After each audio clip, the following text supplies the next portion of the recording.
Baik, bismillahirrahmanirrahim. Assalamualaikum warahmatullahi wabarakatuh. Alhamdulillahi ala ihsani wa syukurlahu ala taufiqi wa amtinani. Asyhadu an la ilaha illallah wahdahu la syarika lahu ta'ziman li sya'ni wa asyhadu anna nabiyyana Muhammadan abduhu wa rasuluhu ila ridwani. Allahumma salli wa sallim wa barik alaihi wa ala alihi wa ashabihi wa ikhwanih amma ba'd. Allahumma la sahla illa ma ja'altahu sahla wa anta taj'alul hasna idza syi'ta sahla.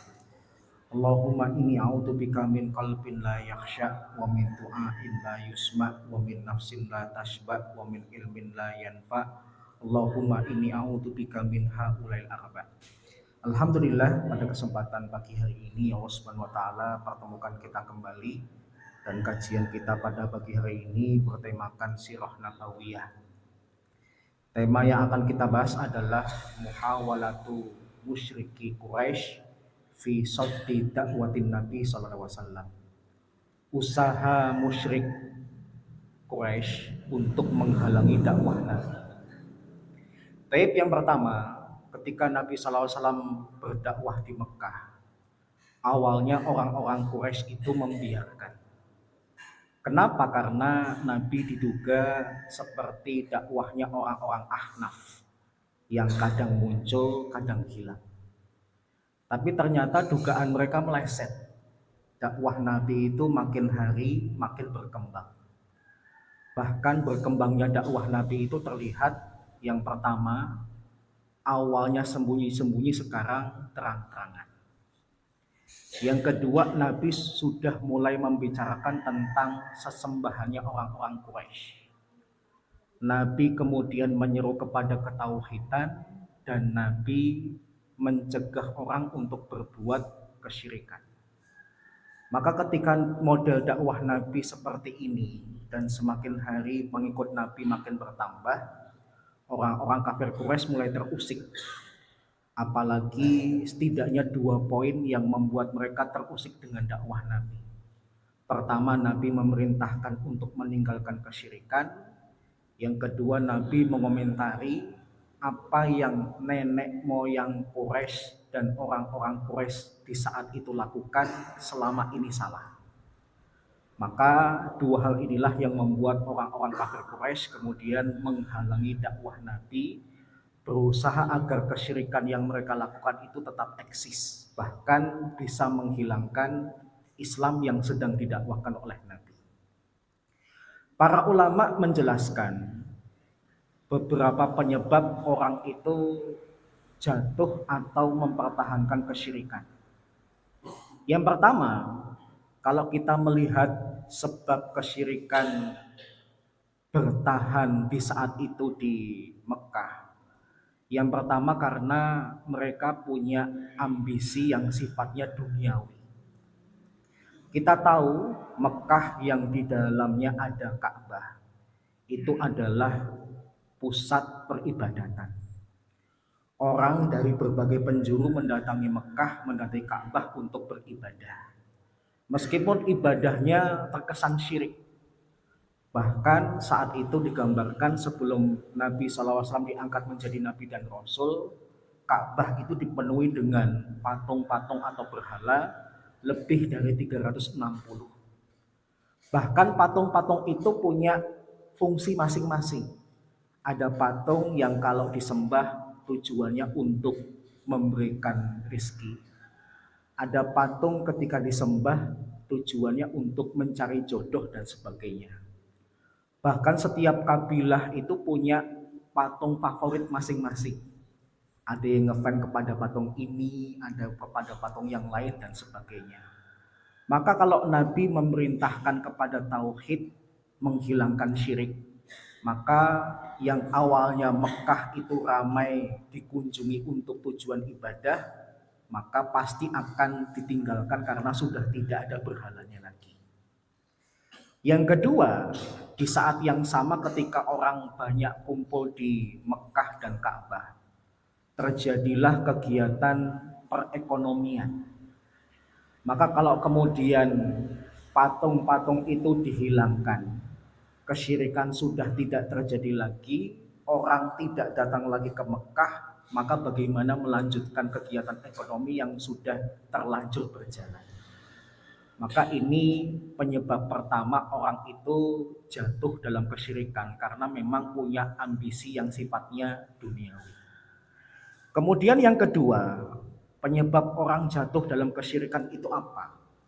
Taklid terhadap ajaran nenek moyang. Allah Subhanahu wa taala berkata dalam surat Az-Zukhruf ayat yang ke-22 sampai 23. Saya kutip di kalimat terakhir dalam ayat 23 saja. Orang-orang Quraisy itu seringkali berargumen, inna wajadna aba'ana ala ummah wa inna ala asarihim muqtadun. Sesungguhnya kami mendapati pendahulu-pendahulu kami di atas agama ini, dan kami hanya mengikuti apa yang mereka ajarkan. Ini argumen yang disampaikan oleh orang kafir Quraisy terkait dengan peninggalan nenek moyang. Kenapa mereka tidak mau meninggalkan tradisi atau agama nenek moyang? Karena merasa memegang ajaran tradisi nenek moyang itu adalah sebuah kebanggaan, bahkan menjadi sebuah kewajiban.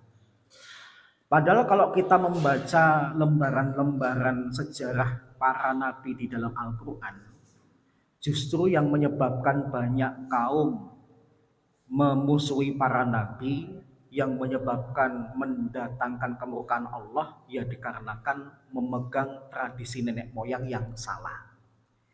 Islam tidak mempermasalahkan kalau tradisi itu tidak bertentangan dengan Islam. Artinya kalau tradisi itu benar, silahkan dilanjutkan. Tapi kalau tradisi itu bertentangan dengan ajaran Islam, tradisi itu salah, maka Islam datang untuk meluruskan, mengajak manusia kembali ke jalan yang benar. Kita ambil contoh misalnya perkataan kaum Ad, kaum yang didatangi oleh Nabi Hud alaihissalam untuk didakwai Islam, tetapi argumen mereka ingin mempertahankan tradisi nenek moyang. Mereka berkata, qalu ajitana lina'budallaha wahda wa nadaro ma kana ya'budu abauna. Apakah engkau datang kepada kami agar kami hanya menyembah kepada Allah dan kami meninggalkan apa yang sudah disembah oleh nenek moyang kami? Gara-gara pegang tradisi juga, Allah kemudian murka kepada kaum Samud. Kaum Samud adalah kaum yang didakwai oleh Nabi Saleh. Mereka berkata, ya Salihu qad kunta fina marjuwa qabla hada atanhana an na'budu ma ya'budu abauna. Wahai Saleh, kamu dulu itu adalah orang yang kami harapkan sebelum peristiwa ini. Apakah engkau mencegah kami untuk menyembah apa yang disembah oleh para pendahulu kami? Gara-gara memegang tradisi nenek moyang yang salah, Allah juga murka kepada kaum Madyan. Kaum Madyan adalah kaum yang didakwai oleh Nabi Syuaib. Mereka berkata, qalu ya Syuaibu as-salatu ta'muruka an natruka ma ya'budu abauna. Wahai Syuaib, apakah gara-gara salatmu engkau kemudian memerintahkan kami untuk meninggalkan apa yang disembah oleh pendahulu-pendahulu kami? Dan bahkan karena memegang tradisi nenek moyang yang salah pula, Nabi Ibrahim kemudian dibenci oleh kaumnya, tetapi kemudian Allah membela apa yang sudah dilakukan oleh Nabi Ibrahim ketika kaumnya itu berargumen, qalu bal wajadna aba'ana kadzalika yaf'alun. Mereka berkata, bahkan yang kami temukan dari pendahulu kami, cara beribadah itu ya seperti ini. Maka ini menjadi penyebab kedua, tetapi menjadi penyebab terbesar seseorang mendapatkan hidayah. Banyak orang karena mempertahankan tradisi, padahal tradisi itu salah, akhirnya kemudian terhalang dari jalan kebenaran, dari jalan hidayah. Bahkan termasuk masyarakat kita, meskipun mungkin tidak selalu terkait dengan masalah akidah. Gara-gara kemudian mempertahankan tradisi, seringkali bertentangan dengan agama kita. Misalnya apa? tradisi pernikahan. Saya pernah jagong dua orang di depan saya itu ibu-ibu. Saya mengibaratkan yang kiri itu bensinnya, yang kanan koreknya. Kalau bertemu bahaya. Yang kiri itu ketika jagong dengan suasana yang islami. Sebenarnya itu sudah dikonsep tamu laki-laki dan tamu perempuan dipisah. Tapi namanya orang kampung atau orang yang kolot dipisah tuh nggak mau. Maka akhirnya kemudian saya sebenarnya sudah masuk di deretan laki-laki, tapi kaget kemudian tiba-tiba dua ibu-ibu ini datang duduk di depan saya. Padahal tulisan di depan itu jelas tamu laki-laki, tapi dua ibu ini entah nggak baca atau ngeyel duduk di depan saya. Yang membuat saya mengibaratkan yang kiri kayak bensin, yang kanan kayak korek itu apa? Karena yang kiri itu kemudian ngomentarin suasana pernikahan. Pernikahan yang islami di mana dipisah tamu laki-laki dan perempuan sehingga tamu laki-laki bisa melihat pengantin laki-laki saja, tamu perempuan hanya bisa melihat pengantin perempuan saja. Kemudian tidak ada ritual Jawa sama sekali, kemudian yang kiri mancing. Wong Jawa ning ora Jawa nih. Bensinnya ngomong gitu. Saya berharap yang kanan jangan ngomentari, tapi yang kanan koreknya.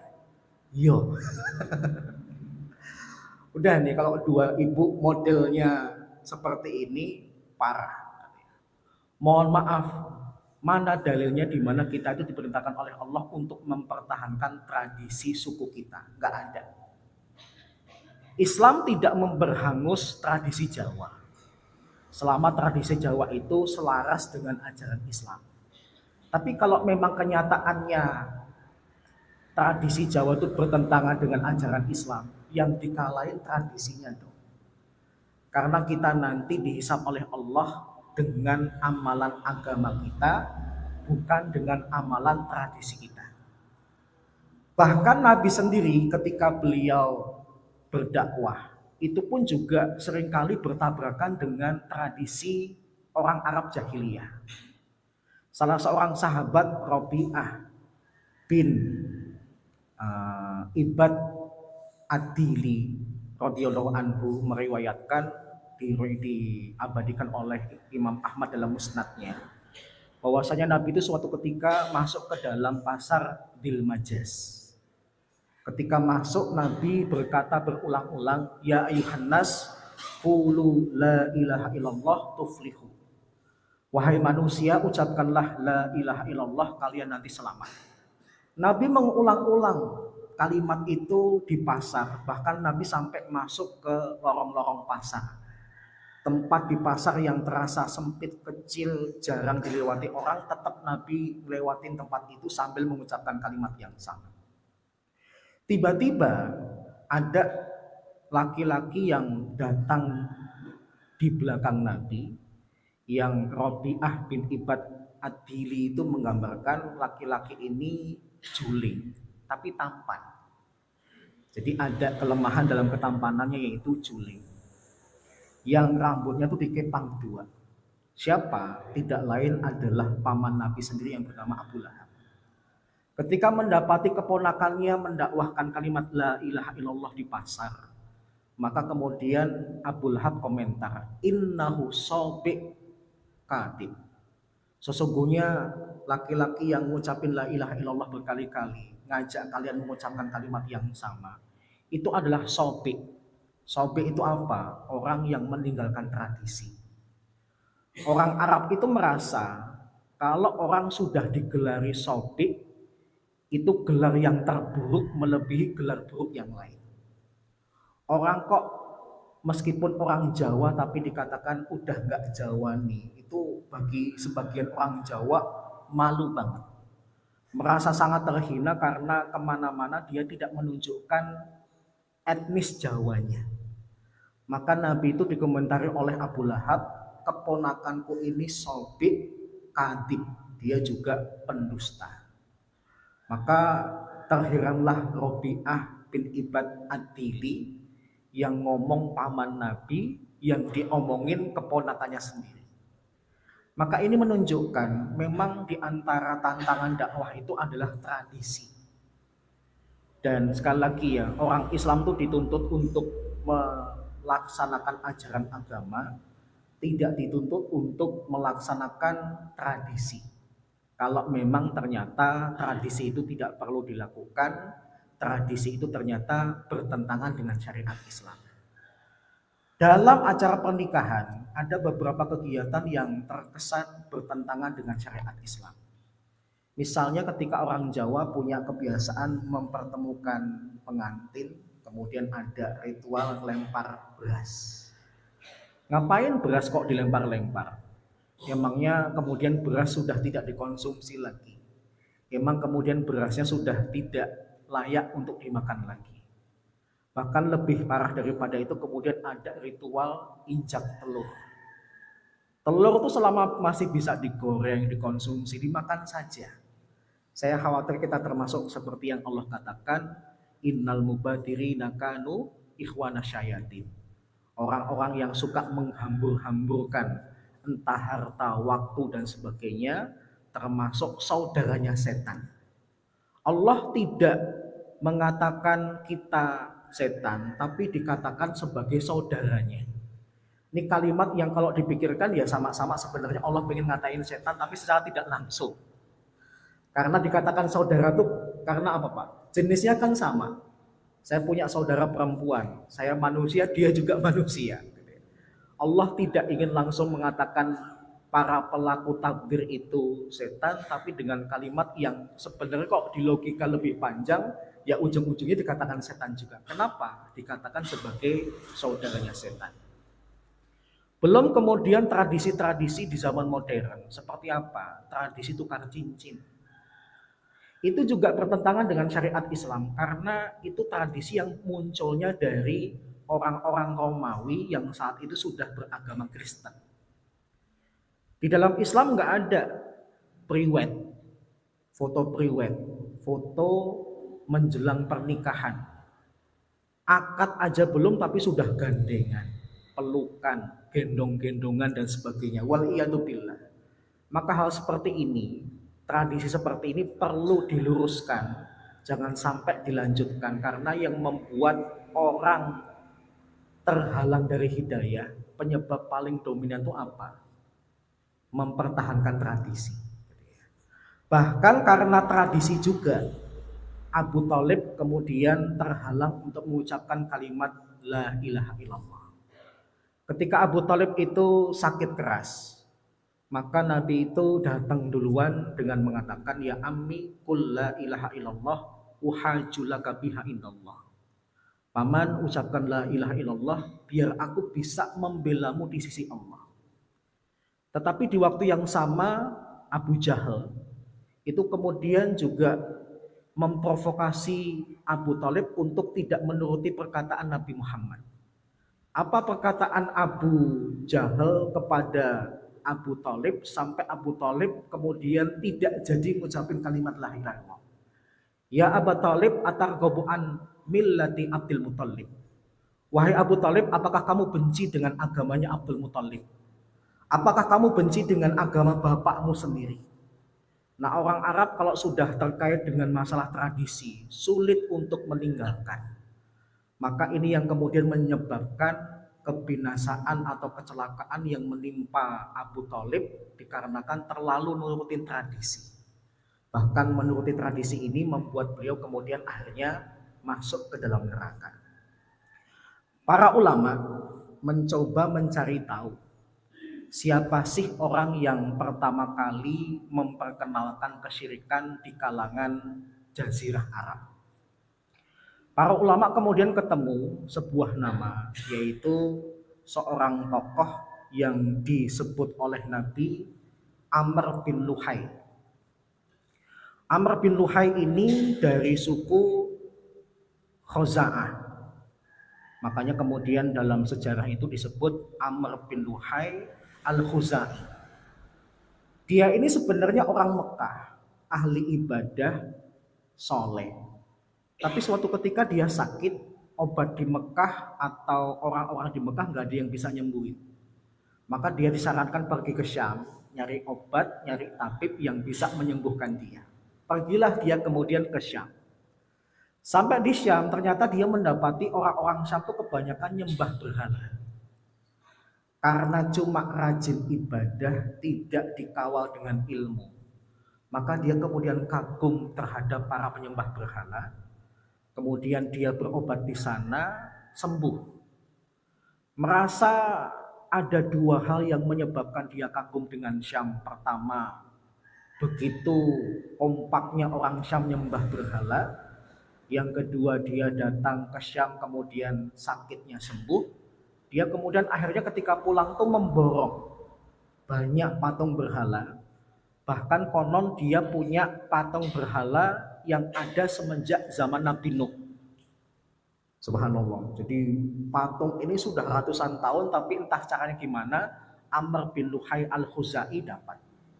Sampai di Mekah kemudian karena dia dikenal oleh orang Mekah, kemudian dibagi-bagikan. Dan karena dia dikenal sebagai orang yang baik, dia kemudian tiba-tiba ikut-ikutan jadi penyembah berhala, diikuti oleh orang-orang yang dibagikan patung kepada mereka. Nah, akhirnya kemudian tradisi ini turun-penurun kepada orang-orang Jazirah Arab, termasuk kalangan suku Quraisy. Bahkan suku Quraisy sudah melaksanakan kesyirikan itu ratusan tahun. Nabi SAW kemudian pernah bersabda dalam sebuah hadis yang diriwayatkan oleh Al-Bazzar. Ra'aitu Amr bin Luhail al-Khuzai yajuru qasabahu finnar. Aku melihat Amr bin Luhai al-Khuzai itu menyeret isi perutnya sendiri di neraka. Menunjukkan kemurkaan Allah kepada siapapun yang berbuat kesyirikan. Maka sekali lagi ya, Islam tidak memberhanguskan tradisi selama tradisi itu sejalan, tidak bertentangan dengan Islam. Di dalam tradisi itu kan ada 3 macam. Ada tradisi yang sejalan dengan Islam, ada tradisi yang bertentangan dengan Islam, dan ada tradisi yang didiamkan. Islam memerintahkan enggak, Islam melarang juga enggak. Maka sebenarnya kita masih punya peluang untuk melaksanakan tradisi itu. Karena yang dilarang cuma 1, tapi yang dibolehkan 2. Dibolehkan karena dia selaras dengan ajaran Islam, dibolehkan karena Islam diam tentang kegiatan ini. Maka ini menunjukkan Islam tidak pernah memberhanguskan selama memang tidak bertentangan atau didiamkan di dalam Islam. Ini sebab yang kedua kenapa orang jatuh di dalam kesyirikan. Kemudian yang ketiga, sebab terakhir kenapa seseorang itu jatuh dalam kesyirikan adalah fanatik kesukuan. Kita ambil contoh, yaitu seorang tokoh besar yang sangat memusuhi Nabi, yaitu Abu Jahal. Abu Jahal ini sebenarnya nama aslinya adalah Amr bin Hisham bin Mughirah al-Makhzumi. Bahkan ada yang menambahkan dia dari Al-Kinani, dari suku Kinan. Yang Abu Jahal ini sendiri sebenarnya sebelum dapat gelar Abu Jahal, ada yang mengatakan yang ngasih dia gelar Abu Jahal itu Nabi Muhammad, tapi ada juga yang mengatakan yang ngasih gelar Abu Jahal itu adalah Al-Walid bin Mughirah, sesama pembesar Quraisy yang memusuhi Nabi. Tetapi saya lebih memilih pendapat yang pertama, konon yang ngasih gelar dia dengan Abu Jahal itu adalah Nabi Muhammad SAW. Sebelum dapat gelar ini, gelarnya apa? Abul Hakam. Abu itu bapak, Al-Hakam itu keputusan. Karena orang ini setiap kali rapat kok buntu, cukup datangkan Abu Jahal, pasti selesai, ada jalan keluarnya. Saking cerdasnya. Tetapi kecerdasan itu kemudian menjadi hilang karena dia memusuhi Nabi. Yang selidik punya selidik, ternyata faktor yang menyebabkan dia memusuhi Nabi itu karena persaingan suku. Abu Jahal sendiri itu pernah berkata, "Natazakna nahnu wa banu Abdi Manaf." Suku kami yaitu suku Bani Makhzum itu punya persaingan dengan suku Abdul Manaf, yaitu sukunya Nabi Muhammad. Sukunya Abu Jahal punya persaingan dengan sukunya Nabi Muhammad di dalam apa? Fisyaraf, dalam masalah kemuliaan. Ketika musim haji tiba, Bani Abdul Manaf, sukunya Nabi Muhammad, memberikan pelayanan yang optimal kepada jemaah haji. Bani Makhzum nggak mau ketinggalan. Mereka pun juga ngasih air gratis, minum gratis, penginapan gratis dan sebagainya. Sampai kemudian Nabi Muhammad SAW diutus oleh Allah untuk jadi nabi. Kemudian orang-orang Bani Abdul Manaf, sukunya Nabi itu ngomong, Minna nabiyun ya'tihil wahyu minas sama. Di kalangan kami ada yang menjadi nabi, dapat wahyu dari langit. Maka ketika mendapati saingannya dari suku yang lain, kok kemudian jadi nabi, maka Abu Jahal kemudian ngomong, famata nudriku hadi. Terus kalau mereka ada yang jadi nabi, kita nyainginnya gimana? Kalau cuma pelayanan masalah haji kita bisa. Tapi kalau di kalangan mereka ada yang diutus jadi utusan Allah, terus kita nyainginnya gimana? Kita nggak mungkin juga mengklaim di Bani Makhzum ada yang diutus oleh Allah untuk jadi Nabi dan Rasul. Kelihatan bohongnya. Maka kemudian sebagai bentuk kebencian karena suku lain lebih hebat daripada sukunya Abu Jahal yaitu Bani Makhzum, dia kemudian mengatakan wallahi la nu'minu bihi abadan wa la nusaddiqu. Demi Allah kami tidak akan beriman kepadanya selamanya dan kami tidak akan membenarkannya. Jadi faktor ketiga kata para ulama yang menyebabkan seseorang jatuh dalam kesyirikan, khususnya orang-orang kafir Quraisy zaman dulu, adalah karena fanatik kesukuan yang luar biasa. Nah, saya harap terkait dengan masalah fanatik tidak menyebabkan bapak dan ibu yang sudah tergabung dalam partai yang benar kemudian menjadi orang yang merasa lebih hebat, sinis kepada orang-orang yang belum tergabung dengan partai yang benar itu. Eman-eman partainya sudah benar tapi orangnya tidak benar. Saya simpatik kepada sebuah partai, tapi saya diajak berkali-kali untuk jadi pengurus partai itu saya tidak mau, karena saya merasa lemah dalam ilmu politik.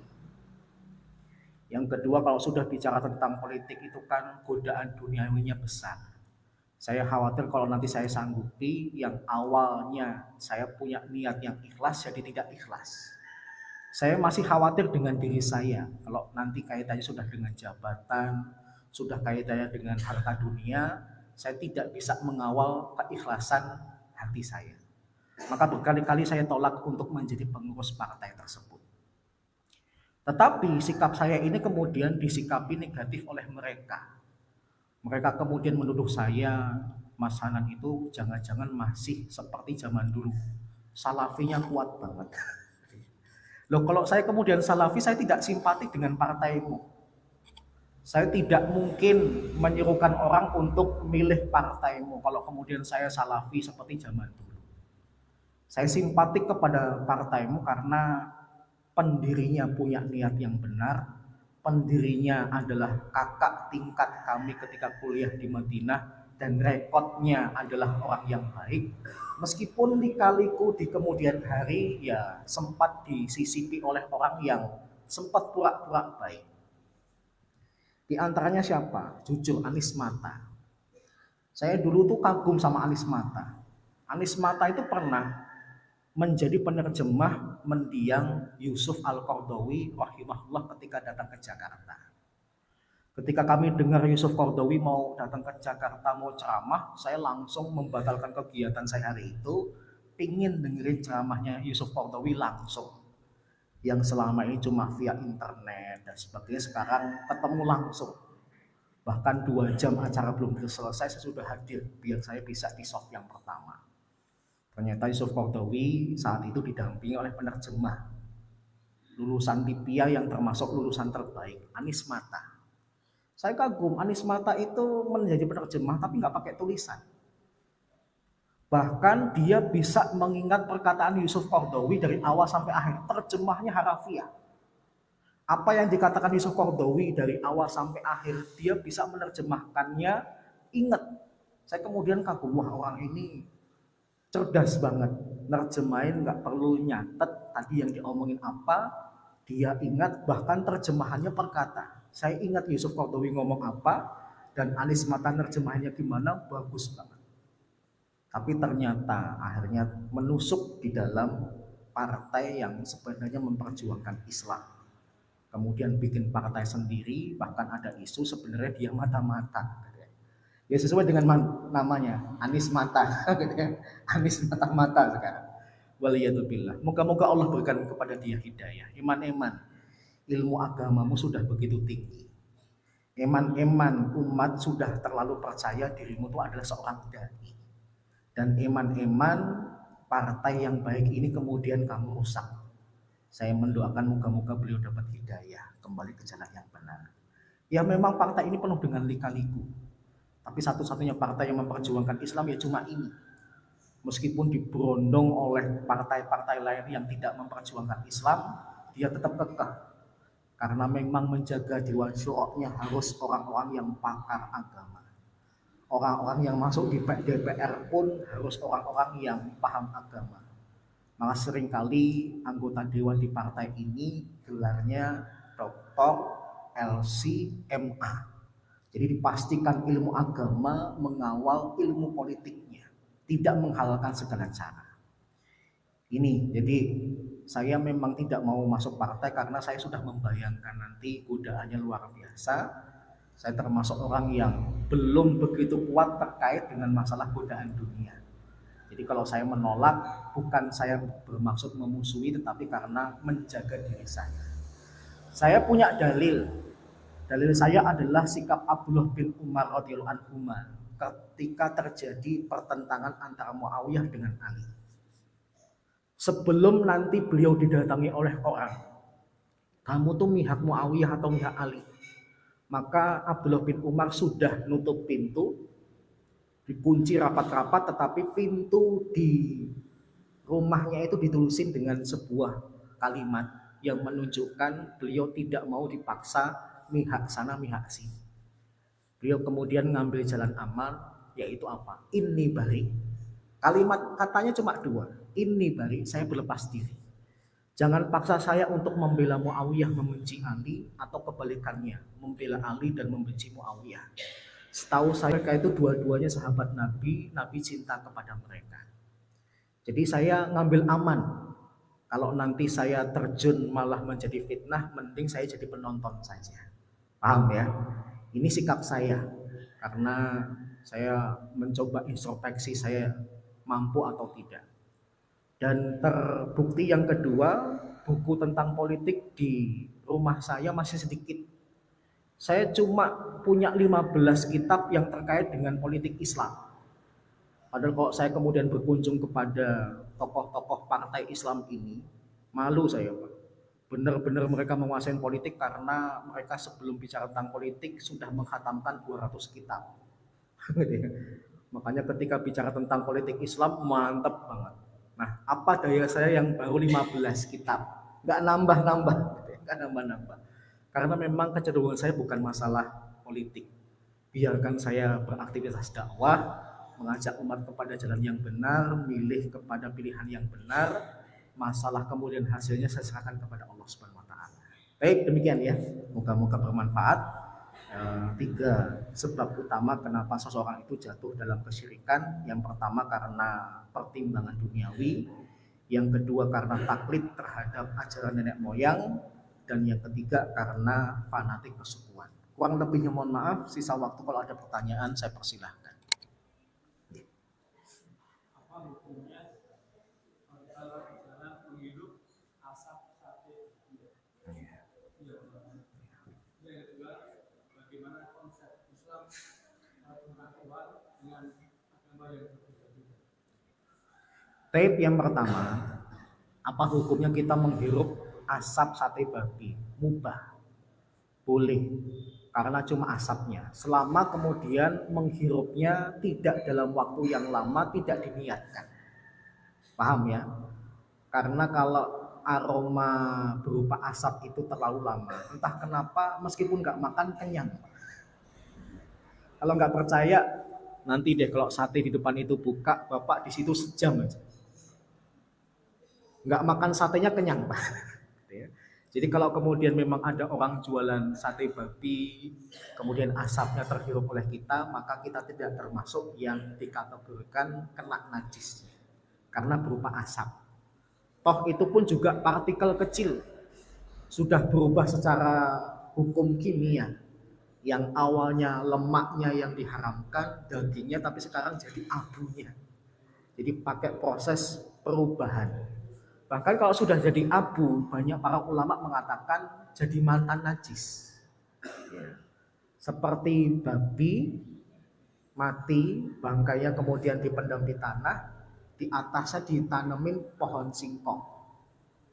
Yang pasti kita tahu, bangkai babi ini akan terurai oleh tanah, menjadi unsur hara, mungkin bahkan menjadi bahan makanan untuk singkong semakin membesar. Pertanyaannya, singkongnya halal untuk dimakan nggak? Ya, singkong tetap rasa singkong. Selama singkongnya masih rasa singkong, halal. Jadi kalau kemudian singkongnya Bapak gigit kok ada tulang babinya. Babinya merasuk ke dalam singkongnya, haram. Paham ya? Karena pakai proses kimiawi yang begitu panjang, maka menyebabkan para ulama mengistilahkan mantan najis. Udah nggak bisa dikatakan najis lagi karena sudah berubah bentuk. Termasuk yang fenomenal ya, vaksin yang menggunakan unsur dari babi. Itu haram atau tidak? Ada yang kekeh selama memang ada unsur babinya, meskipun berubah haram. Tapi kalau fatwa ulama modern mengatakan, ini kan pakai proses kimiawi yang begitu panjang. Kalaupun berasal dari babi, pakai proses kimiawi berubah sampai kemudian akhirnya dimasukkan ke dalam vaksin. Maka karena sudah berubah bentuk apalagi panjang, yang awalnya najis jadi mantan najis. Beda kalau vaksinnya tuh modelnya gini, ada babi, saya ngambil suntikan, saya suntik ke perutnya, saya sedot, saya suntikkan ke Bapak. Nah itu haram. Paham ya? Tapi kalau pakai proses panjang, apalagi proses kimiawi, menurut ulama modern itu diperbolehkan. Wallahu a'lam. Kemudian yang kedua, apa perbedaan konsep ketuhanan Islam dengan yang lain? Yang pertama jelas, Allah itu wujudnya hakiki. Allah tuh benar-benar ada. Tapi kalau agama lain mengada-adakan Tuhannya. Jadi agama lain itu bikin sendiri sesembahan mereka. Sebagaimana kafir Quraisy nyembah berhala-berhala. Sebenarnya berhala ini awalnya manusia.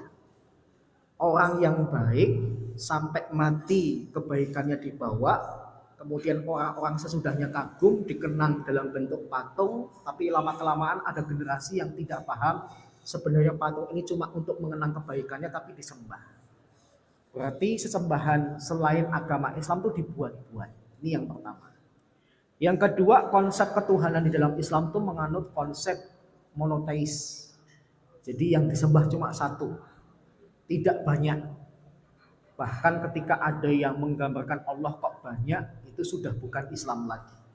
Karena Allah mensifati dirinya dengan ahad. Ahad itu dalam bahasa kita tunggal.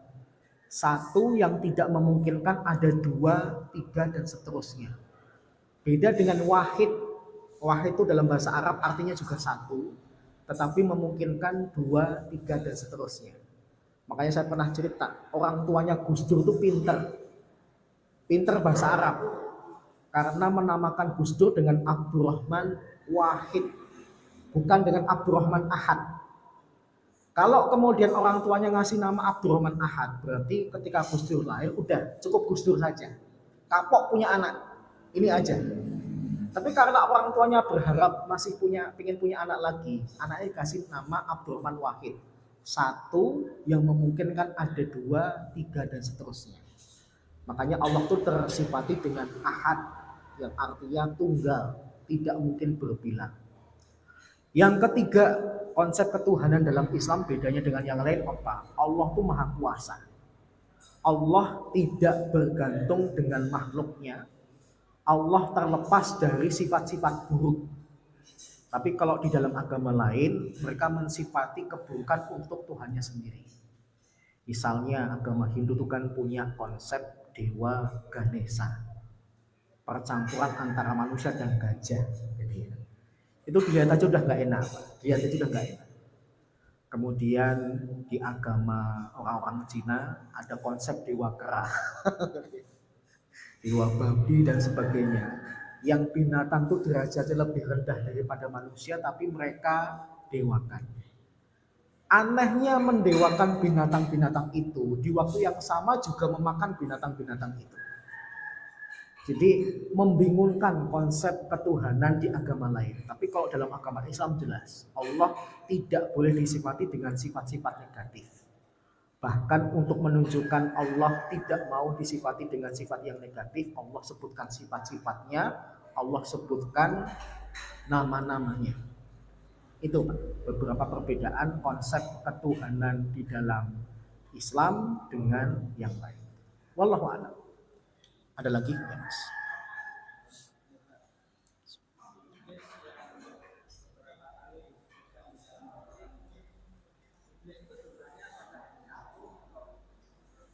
Ya. Kalau terkait dengan iblis yang menggoda Adam dan Hawa di surga, hakikatnya satu. Hakikatnya satu yang diceritakan dalam ayat itu. Meskipun sebenarnya masih ada iblis-iblis yang lain, tapi yang tugasnya menggoda Adam dan Hawa saat itu sampai kemudian diceritakan dalam surat Al-Baqarah dan beberapa surat yang lain tuh satu. Yang kedua, yang lebih tepat, iblis itu banyak. Iblis itu banyak. Sebagaimana ketika Allah Subhanahu wa taala berkata, ketika Allah memerintahkan malaikat untuk sujud kepada Adam, fasajadu ila iblis. Semuanya sujud kecuali iblis. Iblis di sini konon bukan penghuni tunggal di surga tapi banyak. Tapi pentolannya saat itu disebut dengan iblis. Paham ya?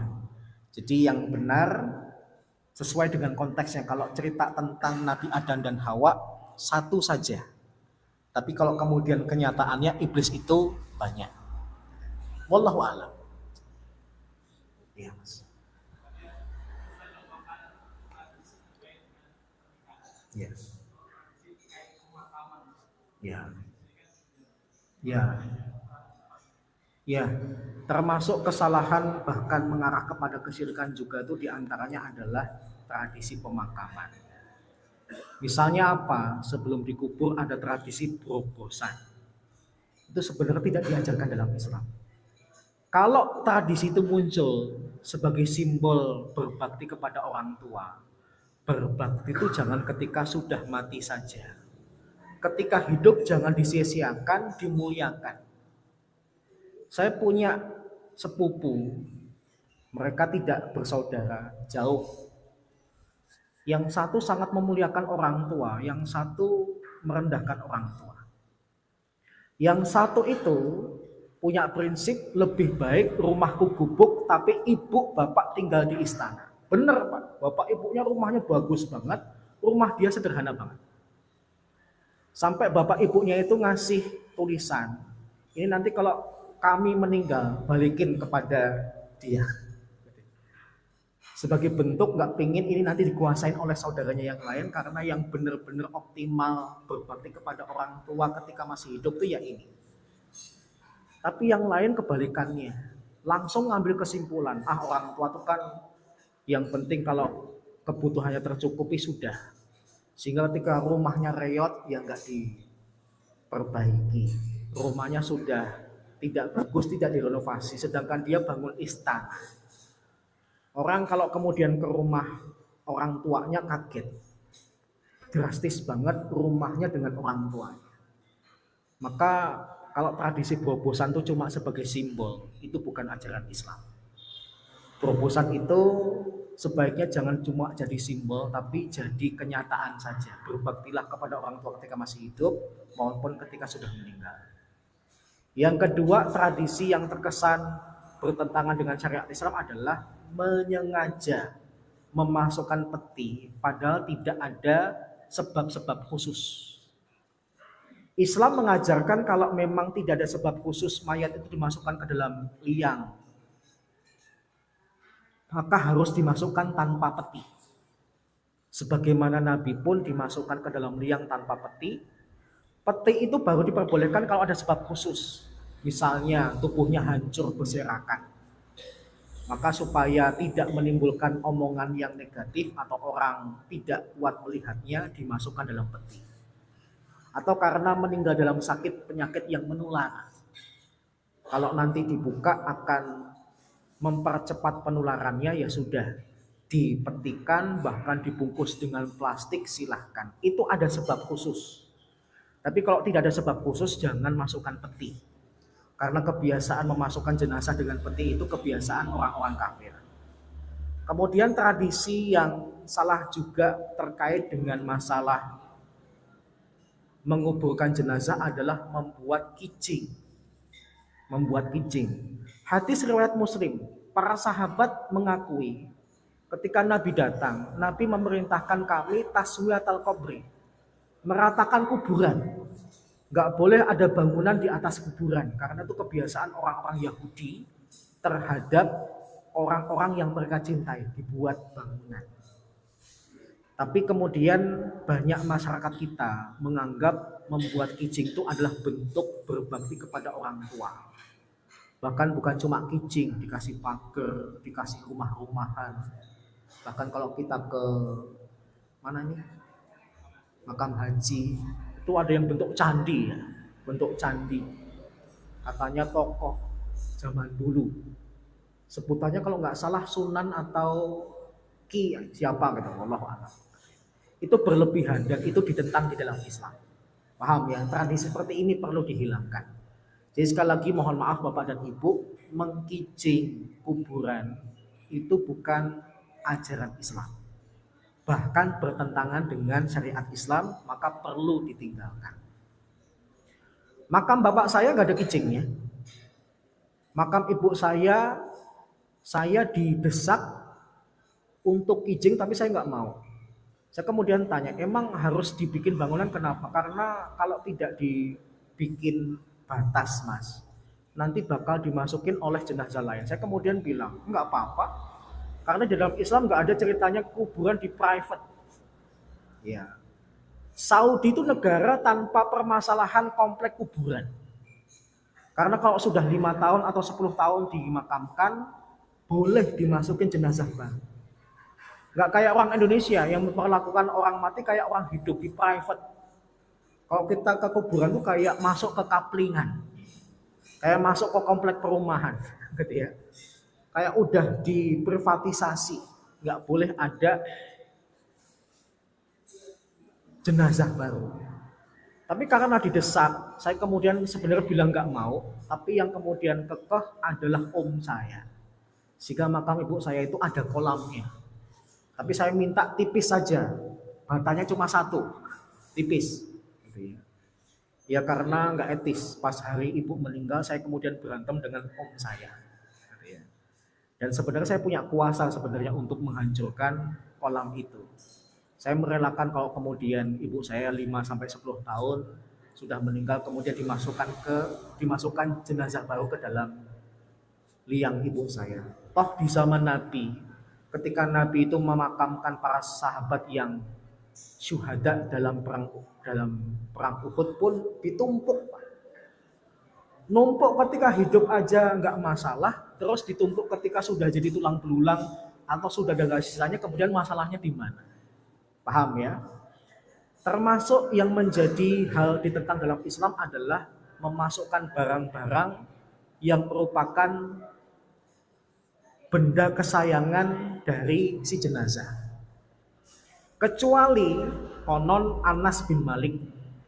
Anas bin Malik itu pernah berwasiat, nanti kalau saya meninggal, tolong tongkat Nabi ini dimasukkan ke dalam liangku.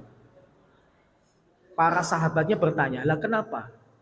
Saya ingin ketemu dengan Nabi nanti di akhirat, tapi seandainya beliau lupa, saya akan ingatkan dengan tongkat ini. Ya Rasulullah, saya Anas bin Malik, mantan pembantumu. Sayangnya kemudian, gara-gara Anas bin Malik ini kemudian orang bikin wasiat aneh-aneh. Seakan-akan kalau kemudian bawa barang ke kuburan, itu nanti bakal terbawa juga nanti di akhirat. Enggak. Ini khusus Anas bin Malik yang para ulama mengatakan sebaiknya jangan ditiru, karena kalau ditiru malah timbul madharat. Meskipun yang melakukan sahabat. Sampai tokoh Syiah Indonesia ya, Habib Hussein, yang pernah ngebom Borobudur, itu kan ketika mati berwasiat, saya nanti kalau mati tolong di kain kafan saya dikasih pecut. Ditanya, lah kenapa? Biar nanti ketika di alam kubur ketemu dengan Abu Bakar dan Umar, tak pecut mereka berdua. Ngeri gitu ya orang-orang Syiah. Sampai segitunya. Waliyatubillah. Itu Mas, beberapa contoh tindakan ketika menguburkan jenazah yang bertentangan dengan syariat Islam. Nah, termasuk itu ya. Kalau memang niat untuk bersedekah mau yang banyak, mau yang tidak merendahkan dengan ngambil di tanah, gitu ya. Wallahu a'lam. Ya kalau dikupas sih sebenarnya banyak, ya. Tapi beberapa di antaranya yang paling parah seperti itu. Baik. Ada lagi sebelum saya tutup? Ada. Penanyanya rutin ya. Bapak menggantikan Pak Margon. Demikian yang bisa saya sampaikan, kurang lebihnya mohon maaf. Kita tutup bersama dengan doa khataman dan hamdalah. Subhanakallahumma wa bihamdika asyhadu an la ilaha illa anta astaghfiruka wa atubu ilaik. Alhamdulillahirabbil alamin. Assalamualaikum warahmatullahi wabarakatuh.